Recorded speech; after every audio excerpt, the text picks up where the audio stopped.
Hello, here's a summary from New Wine 2017 based on the third session given by John Mark Comer.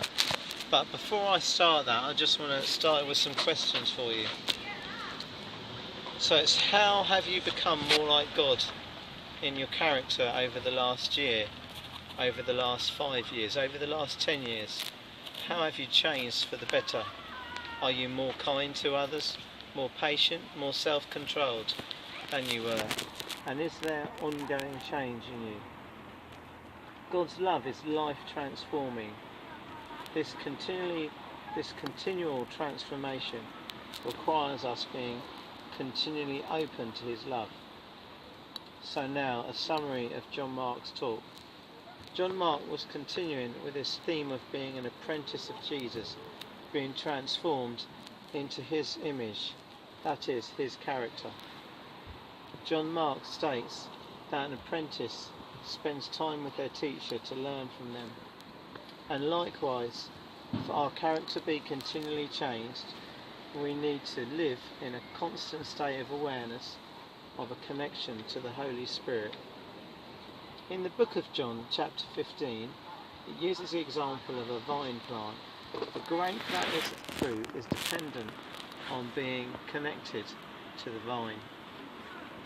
In the book of Galatians, chapter 5, it lists the fruit of the Spirit: love, joy, peace, patience, kindness, gentleness, goodness and self-control. This fruit is dependent upon being continually connected to God. Just as a compass needle continually returns to north, we need to continually redirect our mind to God. We need to intentionally engage God in all things, in all our daily activities. We need to be continually open to Jesus 24/7.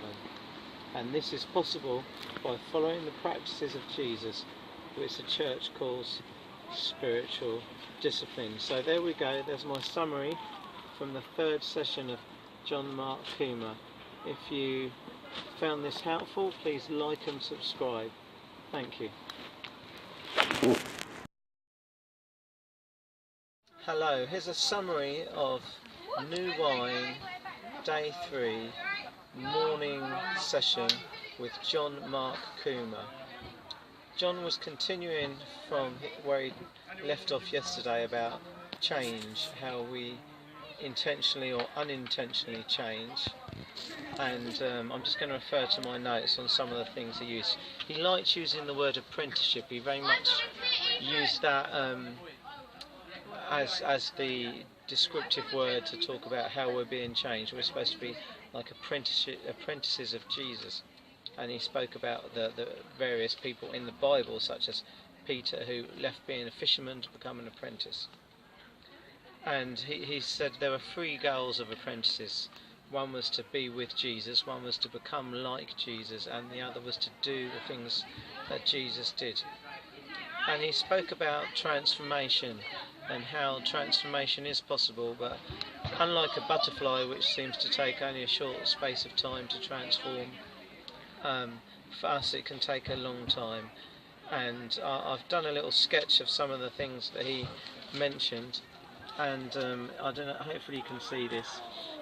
So on your left is unintentional change. This is kind of what he spoke about yesterday, saying unintentional change takes place in us because of the stories we believe, because of the environment we find ourselves in, because of our relationships, and because of our habits. And then today was much more focused on intentional change, how intentional change happens because of teaching we listen to, being part of a community. I can't read that word. So this is practice here. So intentional change, practice, community, teaching and Holy Spirit. And that's what the summary of what this morning was about. I'm just going to refer to my notes again on some of the things. So the Holy Spirit, if you've been around the church for a while, you would have heard of what they describe as the fruits of the Spirit: love, joy, peace, patience, kindness, gentleness, goodness and self-control. I think that's all of them.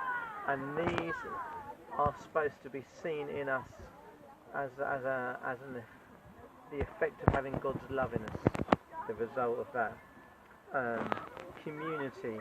If we're with others trying to do the same thing, others who are trying to follow Jesus, they can help us, they can encourage us, and they can also correct us. If we try and do it by ourselves, we maybe have the wrong impression of ourselves. And being transformed. We can be transformed by the renewing of our mind. The neurons that fire together can wire together in our mind, and this is called neuroplasticity. And we are transformed by reading the Bible and by listening to teaching, but it takes time. And John Mark Comer gave the example of someone doing a marathon. That you don't just wake up one morning and say, I'm going to do a marathon, and expect to be successful. No, you need to train over months, and you need to do a little bit every other day and gradually increase. And so it is with our intentional change to be more like the image of God that's in us is going to take time. Okay, thank you very much. If you like this video, please like and subscribe. Goodbye.